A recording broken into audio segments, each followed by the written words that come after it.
This was just dropped on us a couple weeks ago and told that it had to pass. City Comptroller Bill Henry talking with FOX45 News about Mayor Scott's controversial Conduit deal with BGE, why he's so opposed to the contract and the questions it's raising about the mayor's transparency. Frankly, these results are infuriating. FOX45 questioning Governor Wes Moore about a Project Baltimore report revealing shocking test scores at some city schools. What he says he's doing about the problem. There's a kindness. There's like a genuine level of kindness there. And still ahead, national reaction pouring into news that former U.S. President Jimmy Carter is in hospice care. A look at the tributes coming in from political leaders. Live from WBFF in Baltimore, this is Fox 45 News at 10.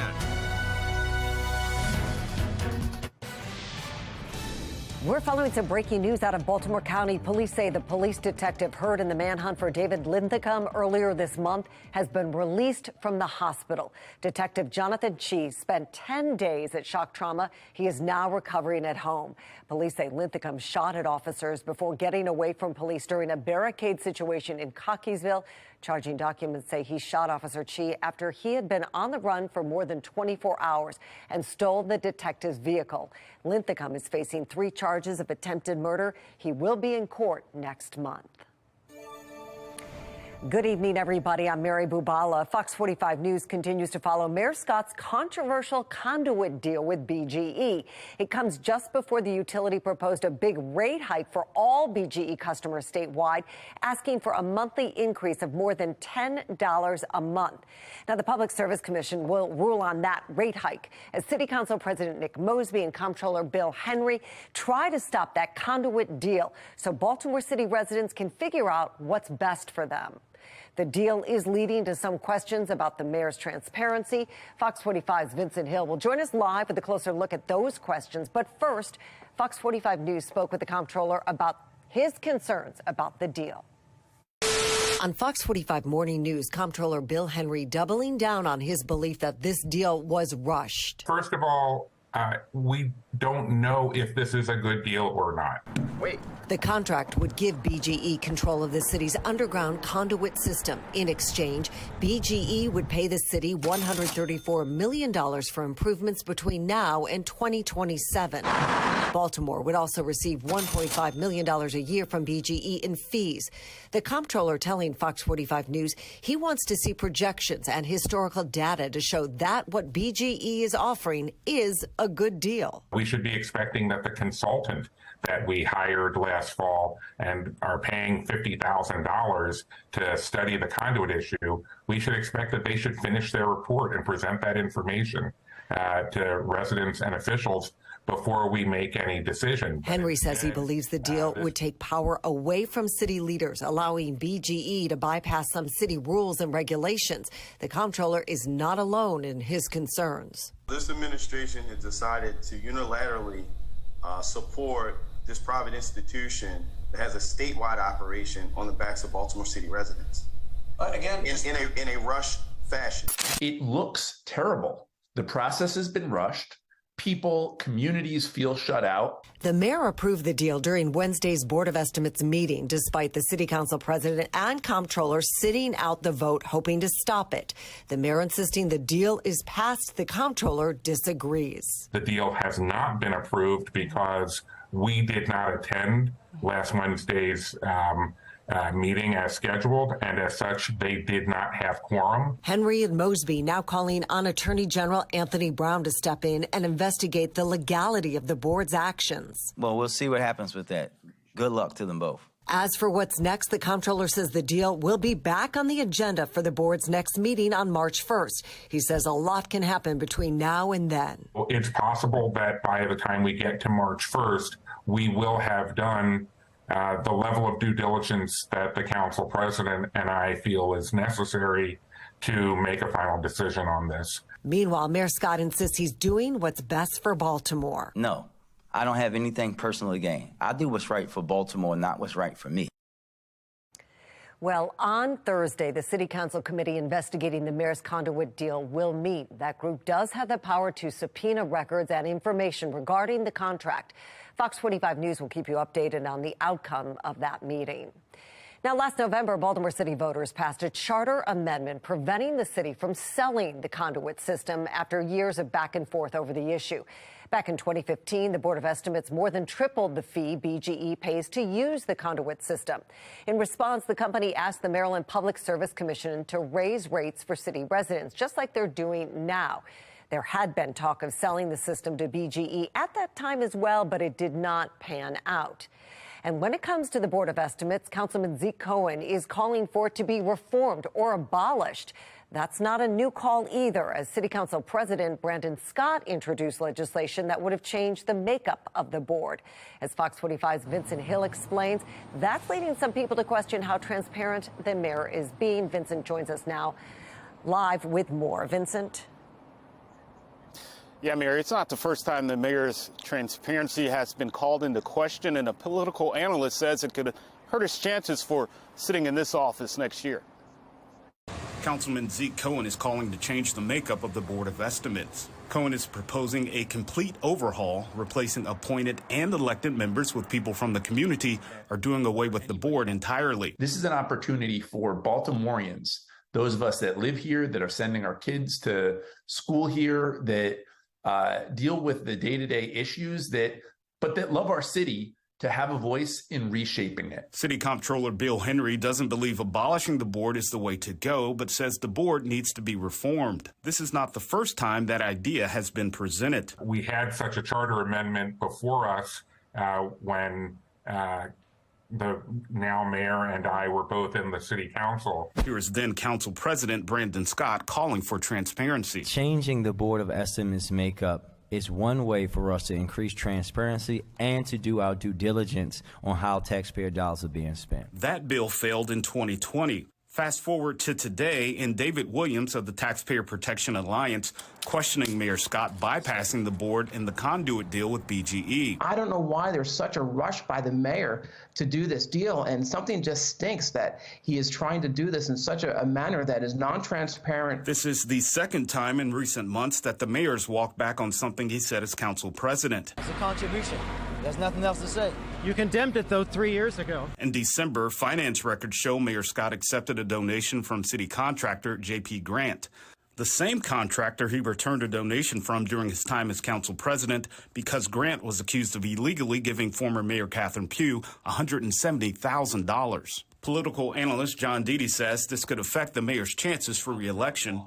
You know, if you do a few things that appear to be, shady, etc., voters may not like it. Because the mayor hasn't explained his actions, but rather taken the criticism personal. That's the most disrespectful questions you've ever asked me. If you break a promise, or if you basically go back on something, the key is you explain it quickly, why you did it, and give the rationale.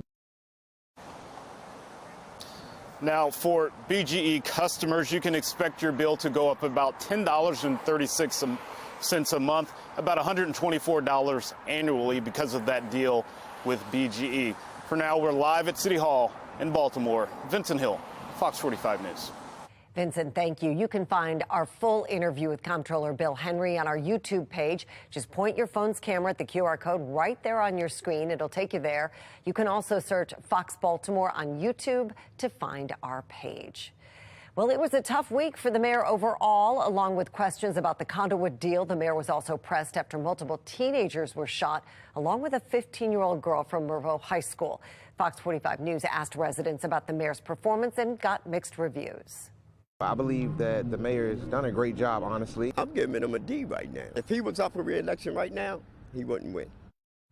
We want you to join the conversation. Do you approve of Mayor Scott's job performance? So far, 98% of voters say no. Head to foxbaltimore.com/vote to weigh in.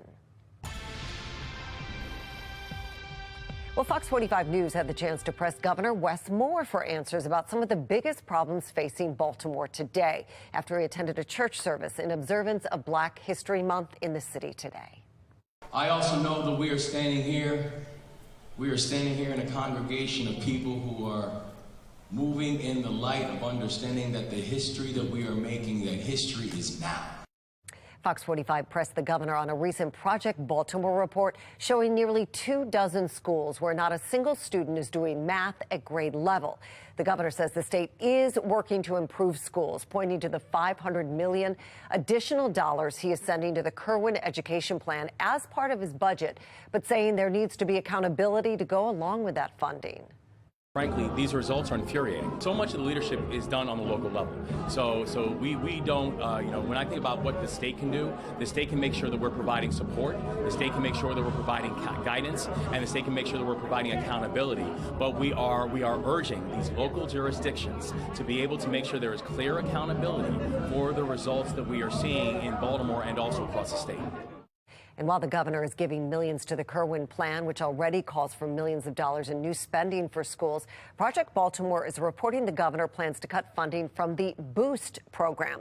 Governor Larry Hogan created that program to provide low-income families with a scholarship to get their children out of public schools and send them to private or charter schools. Project Baltimore sent several questions to Governor Westmore about that decision. They will have a full report coming up this week. At the same time the governor was speaking at that church this morning, a 28-year-old man was shot in East Baltimore. Police say it happened just after 11 this morning along East 25th Street. Now, Fox 45 News also pressing the governor on what state lawmakers are doing to address crime in Baltimore. Last week, one group of lawmakers introduced a package of 9 bills they say will improve public safety, but none of them address penalties for violent offenders. There is one bill working its way through Annapolis that does. City State's Attorney Ivan Bates is backing that legislation. It would raise the maximum penalty for first-time illegal gun offenders from 3 years to 5. Supporters of the bill say it wouldn't take away a judge's right to implement a sentence they feel is appropriate, saying offenders are only required to serve 25% of their sentence.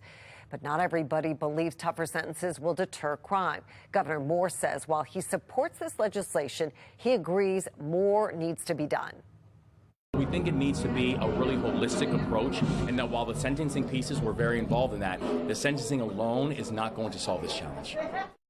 The governor says his administration is investing in the Baltimore Police Department and Attorney General's office to build up the organized crime unit. But he did point to any piece of legislation currently up for debate. He did not. Fox 45 News will continue to press state leaders about what they're doing to curb crime in Baltimore and across the state. You can find all of our reporting on the crime bills moving through Annapolis on our website, foxbaltimore.com. Well, tributes to former President Jimmy Carter pouring in on social media following the news he is receiving hospice care at home and the recent honor for him right here in Maryland. Tense talks between the U.S. and China about Chinese surveillance and ties with Russia. Coming up, why some say relations have never been worse. And temperatures all over the place this upcoming work week. Take a look. Average high temperature in the mid to upper 40s, 63 by tomorrow and Tuesday. And then we're back into the 40s for Wednesday, up to the 70s on Thursday, and back down Friday, Saturday into the 40s again. I'll let you know, and rain and even some snow is possible some of those days. My Weather Authority forecast.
National reaction continues following news that former President Jimmy Carter has begun receiving hospice care at home. The former president turned 98 last year. He has lived longer than any other president in U.S. history. Now, political leaders from across the nation are sending their thoughts and prayers to the Carter family tonight. So let's take a look at what some are saying on Twitter. The first one from President Biden: to our friends Jimmy and Rosalind and to their family, Jill and I are with you in prayer and send you our love. We admire you for the strength and the humility you have shown in difficult times. May you continue your journey with grace and dignity, and God grant you peace. Another one, Chuck Schumer tonight: I'm praying for President Carter and his family. Governor Larry Hogan: Yumi and I are praying for President Carter and his family. And this one from Senator Warnock: across life seasons, President Jimmy Carter, a man of great faith, has walked with God. In this tender time of transitioning, God is surely walking with him. Now, well wishes not only coming from political leaders, but from the people former president touched.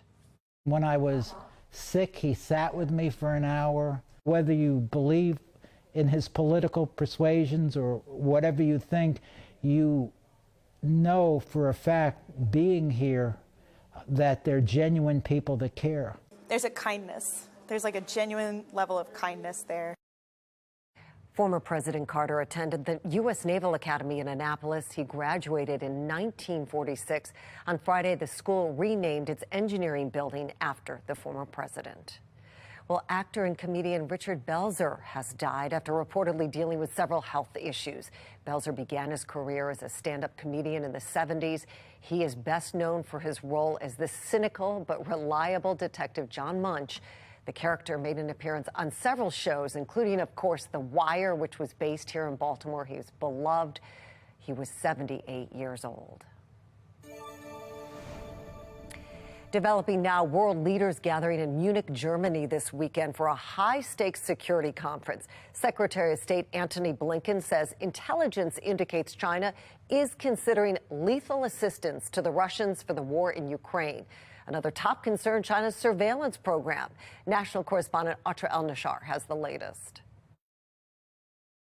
No apology coming from China for what American officials call a direct violation of U.S. sovereignty, classified as a Chinese spy balloon earlier this month. I told Wang Yi, my Chinese counterpart, that that action was unacceptable and must never happen again.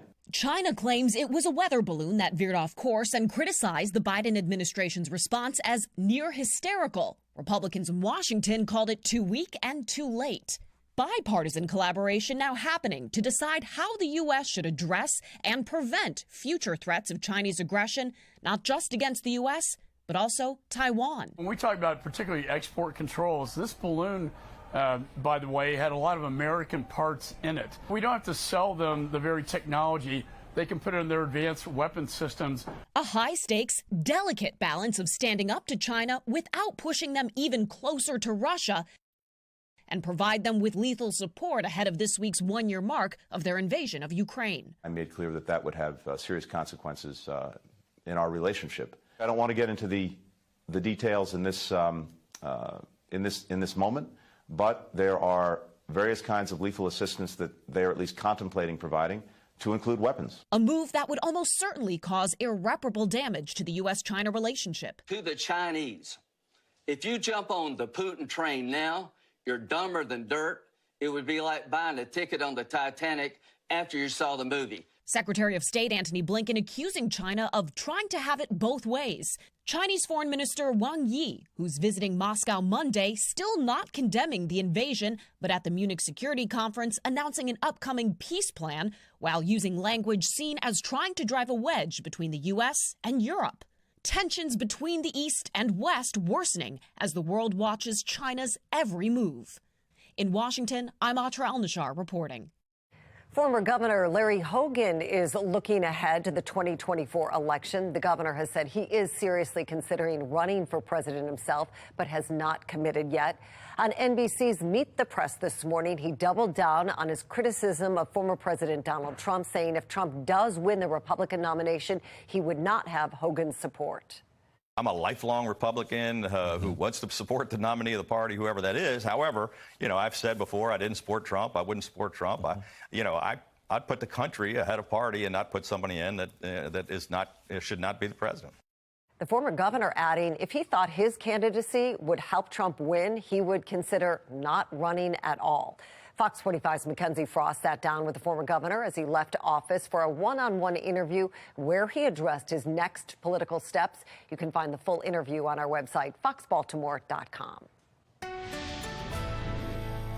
Nice day today, actually. Temperatures after a cold start, below freezing, up to 60 this afternoon. Mile 1 Tascam now at 45. Clear skies and looks pretty good here. Traffic moving by pretty lightly and pretty easily. Winds out of the east at 5 miles an hour, which is a sign of moisture to eventually come. Humidity at 80% and wind chill at 43 degrees. And get ready for a monster roller coaster ride temperature-wise this week. We could be threatening records. We also could have some mention of snow in the forecast, too. Temperatures all in the 40s to right around 50 now. Basically from Baltimore, Columbia, areas north and east, south and west, a little bit warmer. Gaithersburg and Laurel holding on to the low and mid 50s. Everybody today, except right near the immediate water, getting generally into the lower and middle 60s. 60 degrees here in Baltimore, 61 up at Westminster. Now up around Elkton and Bel Air. A little intrusion of some cooler air coming in from the east, and those temperatures at about 50 to 55. Now on the HD radar, you can see a big winter weather system with winter storm watches and winter storm warnings. Winter weather advisories off in the northern portion of the United States. Really, the entire west has the potential of getting impacted by all that cold air and winter weather. But around here, we're on again the eastern side of this. So it looks like maybe a couple of showers roll in for tomorrow. Potentially here, especially in the afternoon. We'll track those in a minute. And then some colder air for the middle of the week before a monster warm up and then another cool down by the weekend. So we're going to kind of toy with different seasons, if you will, this week. Now, into the overnight hours, early tomorrow morning, clouds will increase. Temperatures settle down to about 40 tomorrow afternoon. Looks like we get well into the 50s to near 60 once again. There are some of those spot showers, nothing real heavy here, maybe under 1/10 of an inch of rain, we'll say, but it could wet down the roads and your windshield. The rain will take temperatures into the 40s to around 50 tomorrow evening, and then back at it again on Tuesday with an early spritz, and then temperatures in the 60s one more time before we dunk down and then pop the temperatures back up by the end of the week. So 40, mostly clear skies for tonight. 60, unseasonably mild with some clouds tomorrow. Could see a couple of spot showers in the PM and AM shower on Tuesday. 63 back down to 45. Yeah, that's a big cool down on Wednesday. Some PM showers there. That's out of here Wednesday night. And how about 75 on Thursday, and then a big chill down. There could even be some scattered rain and snow showers, maybe even a little bit more than that. Something to watch there by Saturday. Jonathan, thank you. The man convicted of killing a Navy midshipman's mother will learn his fate tomorrow. How long he could spend behind bars.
Tomorrow, the man found guilty of shooting and killing Michelle Cummings, a Navy midshipman's mother, will be sentenced. A jury found Angela Harrod guilty of the murder late last year. Cummings was in town to witness her son's induction into the Naval Academy.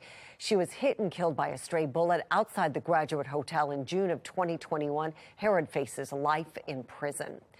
Michigan State University students, staff, and faculty are expected to return to campus tomorrow as classes resume.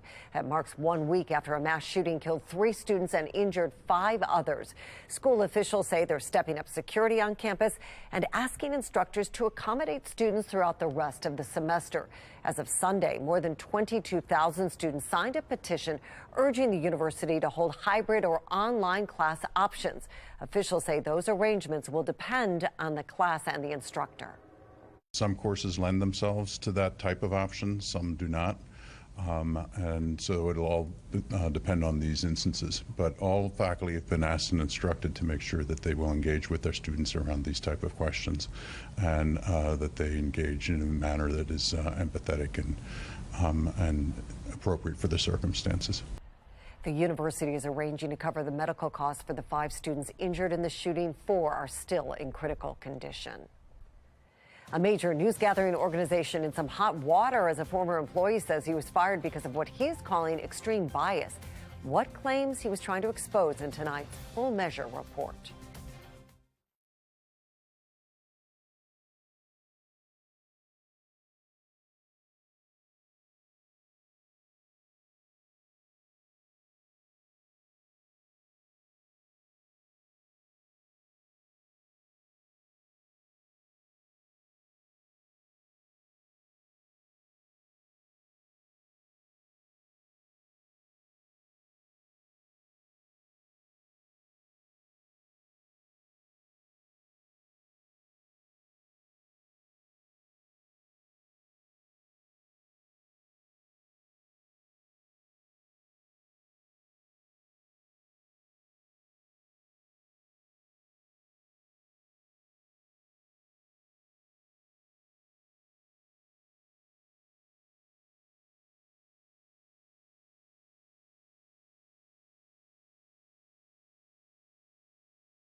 A major news-gathering organization may soon be facing a lawsuit after one of its high-ranking employees was fired. As Full Measure's Cheryl Atkinson reports, he was trying to shine a light on data he says was being ignored.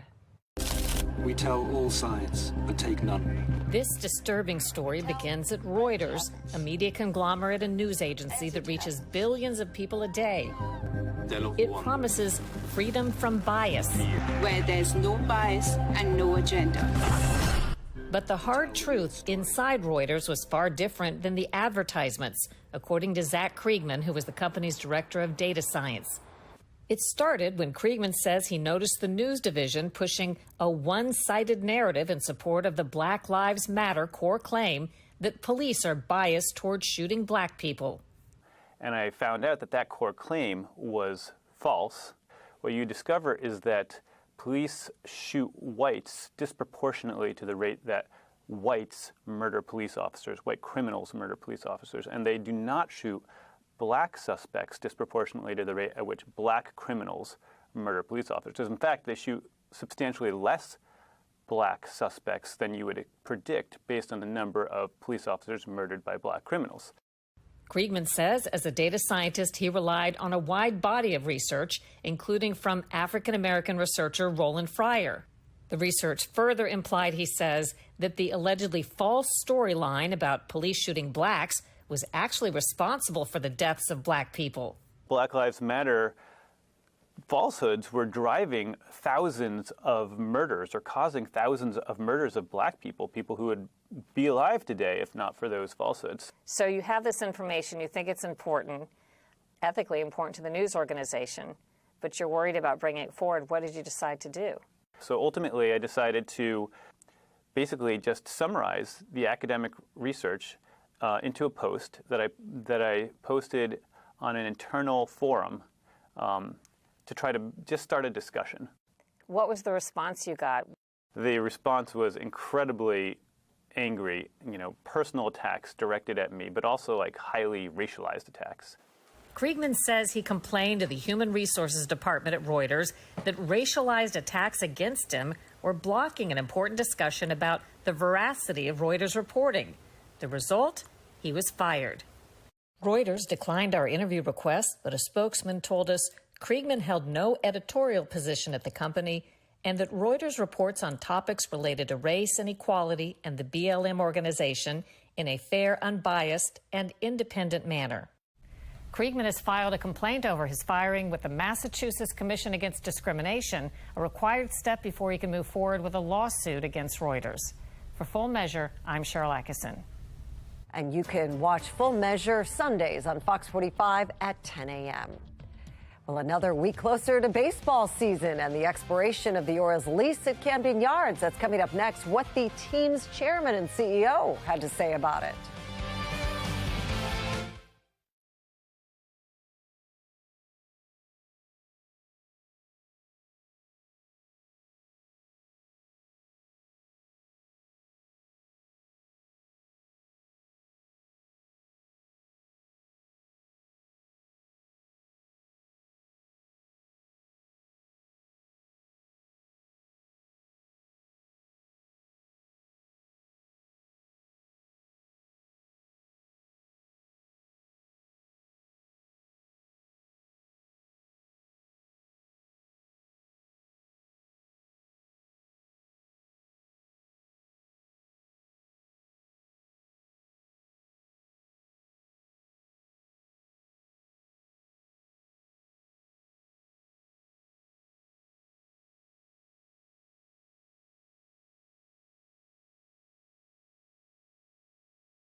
That's all for the news at 10. I'm Mary Bubala. Thank you so much for watching. Morgan Adsett and Rocco DeSangro join us now with Sports Unlimited. Morgan and Rocco. Thank you, Mary. Coming up tonight on Sports Unlimited, Orioles chairman and CEO John Angelos once again says the Orioles are not leaving town, this time on camera in front of reporters at spring training. Angelos fielding questions on all things the future stadium lease and remaining competitive in the AL East with the rebuild now complete.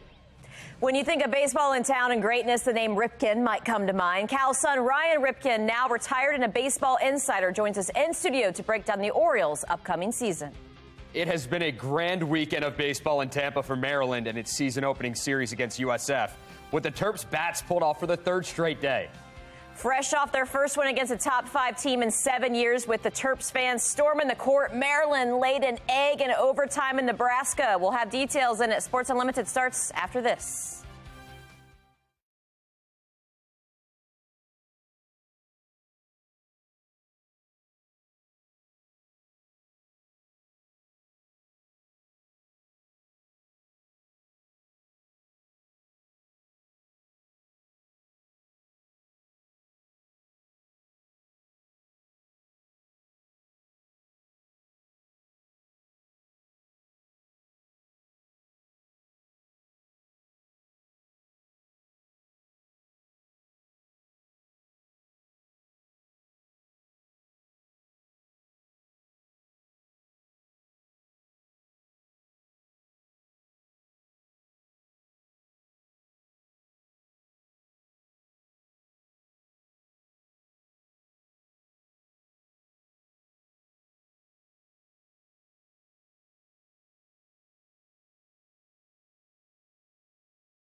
As Rob Manfred has said, and he and I have a really good relationship, the Orioles will always be in Baltimore. He's right. I agree with him. I said it before he did, but that's because we've talked about it together. The Orioles are always going to be in Baltimore.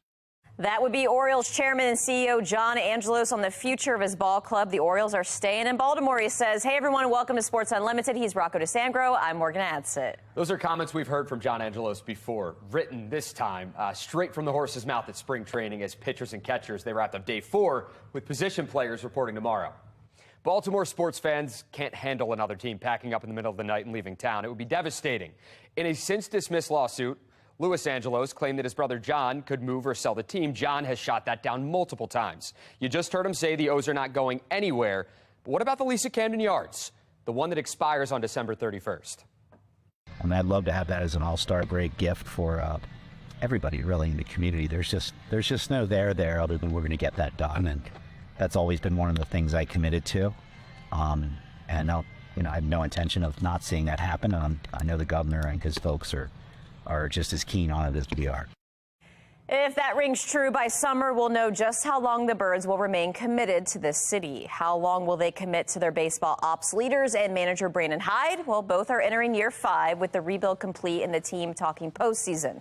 The Orioles will not comment on GM or manager contracts, so it always feels season by season. But Angelo says all key figures are in for the long haul. I'm here for the long haul. Mike is here for the long haul. Brandon's here for the long haul. We are all fully vested. We're not going anywhere, and nobody's a short timer. Nobody is expiring in a year or 2 years or anything like that.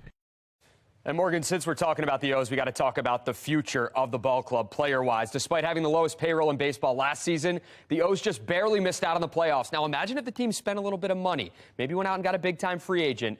Angelo says while the O's aren't at the point of spending like a big market team just yet, he believes they do have the resources to get there. We plan to keep moving the payroll up, but we got to keep making these long-term capital investments. We do think they're working. We do think the full rebuild was the right thing and is working, and we're going to keep investing in that R&D. So we're not only where we are today, but over the next 5 or 8 years, we can keep this going, and I think we can keep it going.